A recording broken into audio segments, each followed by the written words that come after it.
Chuyên gia Trung Quốc, Nga sẽ bị hủy diệt trong vòng 3 giờ đồng hồ nếu chiến tranh với Mỹ. Mặc dù lực lượng hàng không quân sự Nga là một trong những lực lượng mạnh nhất trên thế giới, nhưng các nhà phân tích Trung Quốc lại cho rằng trong trường hợp xảy ra xung đột quân sự, các quốc gia phương Tây có thể hủy diệt Nga trong vòng 3 giờ đồng hồ. Lý do là bởi không quân Nga hoàn toàn không đủ khả năng ứng phó và thiếu nhiều vũ khí mới.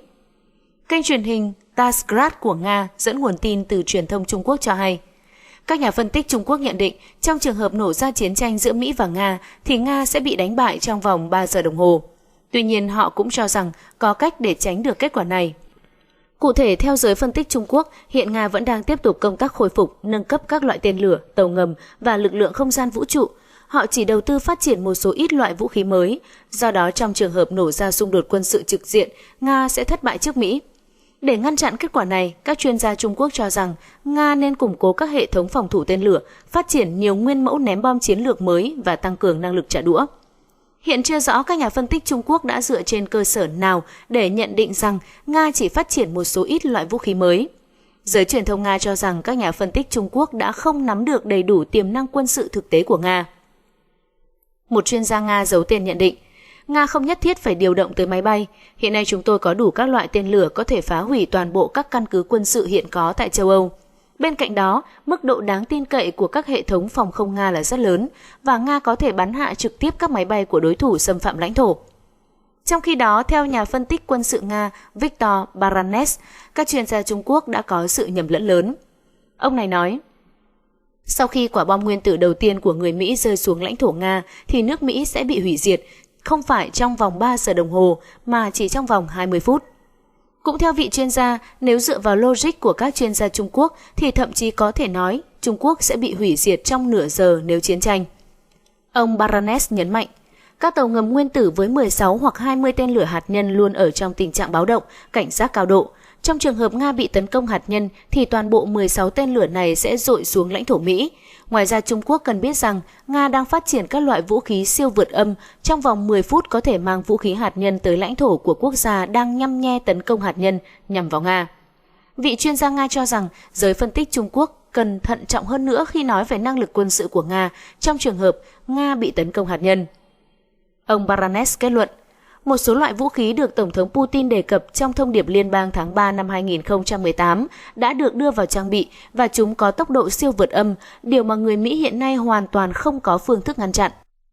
Tôi muốn gửi lời chia buồn sâu sắc tới những tác giả của bài báo Trung Quốc, họ quá thiếu hiểu biết về tình hình hiện tại nên đã đặt Nga vào vị thế bẽ bàng.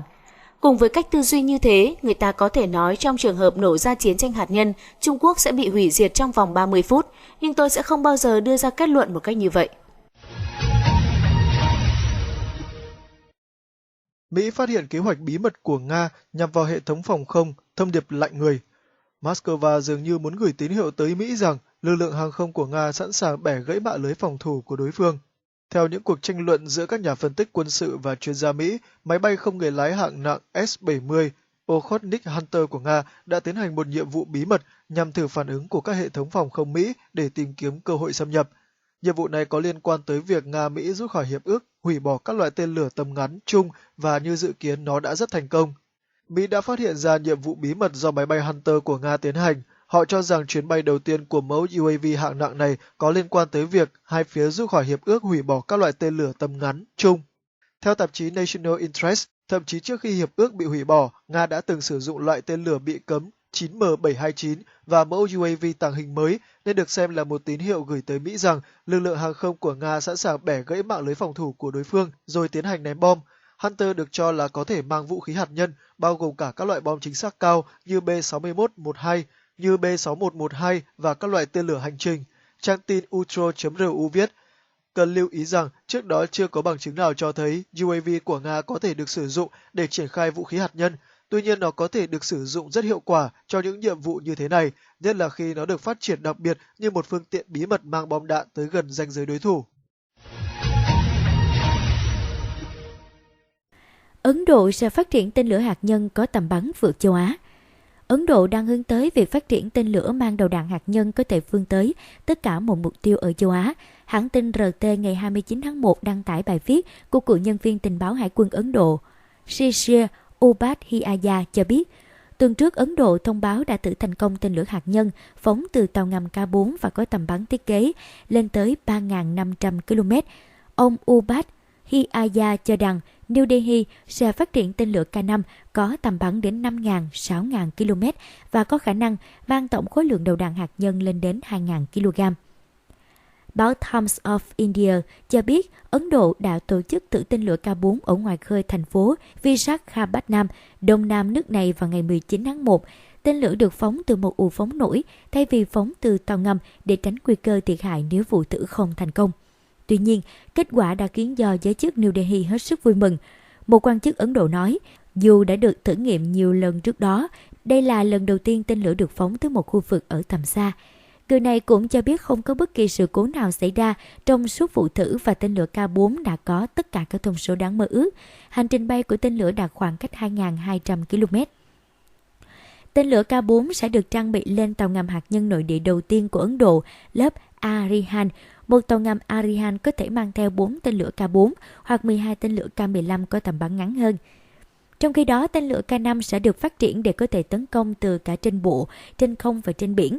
Do đó, Ấn Độ sẽ gia nhập nhóm các nước có tàu ngầm được trang bị tên lửa tầm xa, mang đầu đạn hạt nhân của Mỹ, Nga và Trung Quốc. Ông Ubad Hiaya nói, tên lửa K5 có khả năng mang theo 4 đầu đạn hạt nhân đa định hướng MIRV với khối lượng mỗi đầu đạn là 500 kg và tương thích với hệ thống phóng tên lửa từ mặt đất Agni-V mà Ấn Độ đã phát triển thành công. Với tầm bắn khoảng 5.000 km, tên lửa này có thể vươn tới mọi nơi ở châu Á. Cùng với đó, việc triển khai tên lửa K5 trên tàu ngầm tiếp tục mở rộng tầm hoạt động của nó ra cả châu Âu, châu Phi và khu vực Ấn Độ-Thái Bình Dương. Thậm chí một quan chức Ấn Độ nói với tờ Hindustan Times rằng nước này có khả năng phát triển cả những tên lửa có tầm bắn xa hơn ở tầm bắn liên lục địa, song mọi quyết định hoàn toàn phụ thuộc vào chính quyền New Delhi. Những động thái này của Ấn Độ diễn ra trong bối cảnh Trung Quốc đang gia tăng hoạt động ở Ấn Độ Dương, trong khi Pakistan cũng có được những bước tiến quan trọng trong lĩnh vực quân sự nhờ sự giúp đỡ của Bắc Kinh. Ông Ubad Hiaya nhận định những động thái gấp rút phát triển năng lượng hạt nhân của New Delhi chủ yếu là để ngăn chặn các đối thủ tiềm năng ở châu Á. Ông còn khẳng định tầm quan trọng của lực lượng hạt nhân trên tàu ngầm như một phương án đảm bảo trong trường hợp lãnh thổ đất liền của Ấn Độ bị tấn công bằng vũ khí hạt nhân.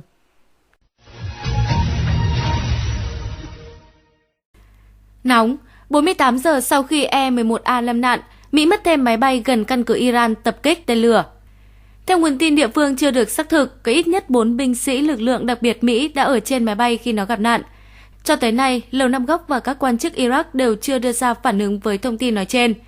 Sự cố này xảy ra chỉ 48 giờ sau khi Taliban nhận trách nhiệm bắn rơi máy bay E-11A của không quân Mỹ ở Ghazni, gần biên giới Pakistan. Taliban cũng tuyên bố đã bắn hạ một trực thăng của Mỹ ở Paktia, trong khi nó tiếp cận vị trí chiếc E-11A bị rơi ở Ghazni. Mặt khác, căn cứ Ain al-Assad ở tỉnh Al-Anbar, Iraq, cũng là nơi mà Iran đã tập kích tên lửa hôm 8 tháng 1 nhằm trả đũa cho cái chết của tướng Qasem Soleimani tại sân bay Baghdad của Iraq. Alenia C-27G Spartan là máy bay vận tải quân sự được phát triển cho mục đích vận tải, tuần tra, tìm kiếm cứu nạn trên biển và các hoạt động đặc biệt. Chiếc máy bay gặp nạn có thể là một trong hai biến thể AC-27G hoặc MC-27G. Biến thể AC-27G Stinger 2 được trang bị pháo 30 hoặc 40mm và các loại bom chính xác như Viper Strike nhằm hỗ trợ xâm nhập bí mật và các nhiệm vụ khác của lực lượng đặc biệt Mỹ. Biến thể MC-27G có khả năng chỉ huy, kiểm soát, thông tin liên lạc, ISR, ISTAR và hỗ trợ hỏa lực bằng pháo 30mm.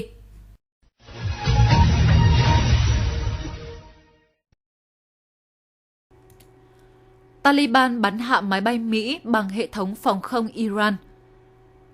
Thông tin ban đầu cho thấy rằng chiếc máy bay trinh sát E-11A của không lực Hoa Kỳ bị phá hủy trên lãnh thổ Afghanistan vài ngày trước là tác phẩm của hệ thống phòng không Liên Xô. Cụ thể, chúng ta đang nói về một phiên bản hiện đại hóa của tổ hợp tên lửa vác vai Mantas được Iran chuyển cho Taliban. Nhưng theo một số báo cáo khác, đây chính xác là phiên bản hiện đại hóa của hệ thống phòng không Khordat-3 do Iran chế tạo, tương tự hệ thống phòng không Brut-M3 của Nga. Bởi vì thực tế này cho thấy, máy bay E-11A đã bị bắn hạ ở độ cao vượt quá phạm vi của Mantas lên tới khoảng 12 km. Khordat-3 là một biến thể đặc biệt của hệ thống tên lửa phòng không tầm trung Raad sấm sét do Iran tự nghiên cứu phát triển. Tổ hợp vũ khí này được đưa vào sử dụng vào giữa những năm 2010. Tên lửa đánh chặn của hệ thống Khordat-3 có tên định danh là Tyr-2B. Nó được triển khai từ bệ phóng di động đặt trên khung gầm xe Việt đã bọc thép. Khordat-3 chính là biến thể có tầm bắn xa nhất của hệ thống phòng không Raad. Theo báo cáo, thì phạm vi tối đa của tên lửa đánh chặn Tyr-2B lên tới 200 km, tức là vượt trội cự ly 50 km của đạn 9M317 thuộc tổ hợp Brook M2, 50 km và còn lớn hơn cả đạn 48 N6E2 trang bị cho S-300 PMU-2, 195 km. Độ cao hoạt động của đạn trong khoảng 10 m đến 27 km. Theo Intersky, một nguồn tin từ vệ binh cách mạng Hồi giáo Iran từng tuyên bố rằng Tehran đã cung cấp cho Taliban các tên lửa đất đối không cũng như thông tin tình báo để bắn hạ một máy bay quân sự nhỏ của Mỹ. Nguồn tin xác nhận rằng chiếc máy bay bị bắn hạ thuộc về đơn vị chỉ huy tình báo, có vai trò điều phối hoạt động giữa không quân và các điệp viên trên mặt đất. Phương tiện này thuộc sư đoàn 430 của không quân Mỹ. Các nguồn tin xác nhận rằng máy bay E-11A đã hiện diện ở Afghanistan và chỉ huy tình báo của Hoa Kỳ đã sử dụng nó để thực hiện điều phối các hoạt động ở Baghdad khi nó bay qua không phận Iraq, được bảo vệ bởi 4 máy bay F-15ER. Hiện tại, Washington hoàn toàn bác bỏ thông tin cho rằng chiếc máy bay đã bị Taliban bắn hạ, cho rằng đây chỉ là lỗi kỹ thuật. Tuy nhiên, thực tế này được bác bỏ bằng thiệt hại trên thân máy bay, cũng như sự phân tán các mảnh vỡ của nó trên một khoảng cách dài. Siêu xe lực sĩ hiện đại nhất Việt Nam truy bắt kẻ bắn chết 5 người ở thành phố Hồ Chí Minh rất đặc biệt. Đầu giờ chiều ngày 30 tháng 1 2020, 500 cảnh sát trang bị vũ khí vẫn đang truy bắt kẻ bắn chết 5 người ở Củ Chi, thành phố Hồ Chí Minh. Các lực lượng chức năng được lệnh có thể nổ súng tiêu diệt nghi phạm Tuấn nếu y manh động cố thủ chống trả. Hiện trường được phong tỏa hoàn toàn, nhiều xe chuyên dụng chở hàng trăm chiến sĩ thuộc nhiều đơn vị công an thành phố Hồ Chí Minh có mặt ở hiện trường. Khu vực bao vây thuộc ấp Bốn Phú, xã Trung An, xung quanh đa số là cây cao su non và keo lá tràm. Ngoài vũ khí trang bị cá nhân, lực lượng công an còn huy động cả xe bọc thép đặc chủng. Một trong số đó được đánh giá là siêu xe lực sĩ, trang bị hỏa lực mạnh và hiện đại nhất có trong biên chế. Cụ thể, tại hiện trường có thể thấy sự xuất hiện của ít nhất một chiếc xe bọc thép RAM 2000 MK3 do Israel chế tạo. RAM 2000 MK3 là phiên bản mới nhất, dòng xe bọc thép cơ động đường không do IAI, công ty công nghiệp quốc phòng hàng đầu Israel chế tạo. Chúng có các đặc tính kỹ chiến thuật vượt trội với khả năng chống đạn và kháng mìn tốt, dễ dàng tích hợp nhiều hệ thống vũ khí khác nhau, chạy việt giã siêu hạng, hoạt động tin cậy. Khoang động cơ và thùng nhiên liệu tách biệt hẳn khỏi khoang chiến đấu được bọc thép toàn phần, giúp bảo vệ kiếp xe để thực hiện nhiều nhiệm vụ khó khăn. Điểm đặc biệt nhất của RAM 2000 MK3 là chúng được trang bị lớp giáp thép công nghệ cao, có khả năng kháng mìn và chống được đạn xuyên giáp cỡ 7,62mm hoặc hơn nữa, tùy yêu cầu cụ thể của từng khách hàng. Trong trường hợp bánh xe đè trúng mìn, vụ nổ có thể khiến cho bộ truyền động và bánh xe văng ra, nhưng thân xe bọc thép vẫn còn nguyên vẹn. Động cơ nằm phía sau là một lựa chọn tối ưu và hết sức độc đáo. Nếu gặp sự cố, cả cụm động cơ có thể được kiếp xe thay thế ngay ngoài chiến trường trong vòng chưa đến 2 giờ đồng hồ. Theo các chuyên gia quân sự, xe bọc thép đặt động cơ ở phía trước hoặc là dưới cabin thường khiến cho chiều cao của xe tăng, làm tăng nguy cơ bị trúng đạn và khiến cho việc bố trí hệ thống làm mát trở nên phức tạp hơn nhiều. Với RAM, những sự bất tiện này đã bị loại bỏ hoàn toàn. Tỷ lệ công suất trên trọng lượng đáng nể 28,3 mã lực trên 1 tấn, do động cơ Deus có dung tích xi lanh cho công suất cực đại 189 HP cực mạnh, cho phép xe có khả năng việt giã tốt, đủ sức vượt mọi loại địa hình, từ bùn lầy, các sa mạc hay là đồi núi cập ghềnh. RAM 2000 MK3 có nhiều biến thể như là xe bọc thép chở quân, xe chỉ huy, xe trinh sát, xe mang tên lửa và pháo. Khung gầm của các tổ hợp phòng không, pháo cối hay thậm chí là xe đặc chủng cho các lực lượng phản ứng nhanh đặc nhiệm SWAT hoặc là biến thành xe phóng thang cơ động. Nhờ những tính năng tuyệt hảo, RAM 2000 MK3 đã lọt mắt xanh của Bộ Công an Việt Nam khi có tới 150 chiếc xe bọc thép loại này được đặt mua theo dữ liệu của SIPRI Arms Transfer Database, Viện Nghiên cứu Hòa bình Stockholm. Bộ Công an đã giới thiệu xe chống đạn RAM 2000 MK3 do Israel sản xuất tại triển lãm thành tựu kinh tế xã hội Việt Nam năm 2015 nhân dịp kỷ niệm 70 năm Quốc khánh nước Cộng hòa xã hội chủ nghĩa Việt Nam như sau. Xe được dùng để trang bị cho lực lượng an ninh, cảnh sát sử dụng trong chống bạo loạn, chống khủng bố. Thông số kỹ thuật, trọng lượng không tải 4.800 kg, khoảng sáng gầm xe 0,53 m, khả năng vượt chướng ngại vật cao 0,8 m, lời nước 1 m, khả năng chống đạn cấp độ B6 ở mọi cự ly, tốc độ tối đa 100 km/h, khả năng leo dốc 60 độ, khả năng đi trên mặt phẳng nghiêng 30 độ, dự trữ hành trình theo nhiên liệu 800 km, kiếp chiến đấu 8 người. Xe có thể được trang bị 3 khẩu súng trên nóc xe, bao gồm một đại liên DKSH 12,7mm hoặc tương đương phía trước và 2 khẩu súng trung liên BKM 7,62mm ở hai bên. Đây là những loại súng quân dụng có hỏa lực cực mạnh, có sức công phá lớn, đủ sức để trấn áp và tiêu diệt bất cứ mục tiêu nào. Chính vì thế, RAM2000 MK3 được mệnh danh là chiếc xe bọc thép có hỏa lực mạnh nhất của Công an Việt Nam. Việt Nam phát triển tên lửa chống tăng thế hệ mới. Theo lãnh đạo Tổng cục Công nghiệp Quốc phòng, năm 2019, ngành quân giới Việt Nam đã hoàn thành tốt các nhiệm vụ được giao, trong đó tiếp tục tổ chức triển khai thực hiện tốt Nghị quyết 06 của Bộ Chính trị về xây dựng và phát triển công nghiệp quốc phòng đến năm 2020 và những năm tiếp theo đạt được nhiều kết quả tích cực. Nổi bật là Bộ Quốc phòng phê duyệt kế hoạch triển khai thực hiện quy định xây dựng và phát triển công nghiệp quốc phòng. Tổng cục đã ban hành các kế hoạch triển khai quy hoạch và đang xây dựng đề án nâng cao năng lực sản xuất, sửa chữa vũ khí, trang bị lục quân, khu vực miền Nam trình Bộ Quốc phòng phê duyệt. Đặc biệt hơn, năm 2020, Tổng cục Công nghiệp Quốc phòng tiếp tục đề xuất Bộ Quốc phòng cho thực hiện đầu tư một số dự án cấp bách như sản xuất đạn con, sản xuất thép chất lượng cao, tên lửa chống tăng thế hệ mới. Cần lưu ý rằng trong năm 2017, báo Quân đội Nhân dân đã thông tin về chương trình hiện đại hóa tên lửa chống tăng ATGM đang có trong biên chế. Cụ thể, ATGM thế hệ cũ được cải tiến theo hướng mang đầu đạn kép bao gồm thay đầu đạn cũ bằng đầu đạn tandem và thuốc phóng mới, giữ nguyên thân tên lửa cũng như các phần còn lại. Sau cải tiến, tên lửa có khả năng xuyên thép đồng nhất dày 750 đến 800 mm sau khi đã phá vỡ lớp giáp phản ứng nổ ERA, sử dụng chế độ điều khiển trực tiếp bằng tay và chế độ bán tự động. Vận tốc của tên lửa nâng cấp lên tới 135 m/giây và đủ sức diệt xe tăng chiến đấu chủ lực MBT thế hệ mới ở cự ly từ 500 đến 3.000 m. Căn cứ vào các đặc tính về tầm bắn, tốc độ, chế độ điều khiển thì có thể nhận ra loại ATGM này chính là 9M14 Malyutka AT-3 Saker. Tuy nhiên, vũ khí trên vẫn có nhược điểm là khá cồng kềnh, sử dụng cơ chế dẫn đường thủ công M-Close thông qua dây dẫn, đòi hỏi chắc thủ phải liên tục điều chỉnh đường bay của quả đạn cho tới khi trúng đích, phụ thuộc rất nhiều vào kỹ năng của con người. Trong khi đó, các loại ATGM hiện nay đều có cơ chế tối thiểu là bán tự động SA-Close, bán chùm laser. Chắc thủ chỉ cần giữ chữ thập trên cơ cấu ngắm vào mục tiêu là quả đạn tự hiệu chỉnh để đánh trúng đích. Ngoài ra, ATGM thế hệ 3 như Javelin còn có cơ chế tự động hoàn toàn A-Close, xạ thủ có thể rời đi ngay sau khi nhấn nút phóng.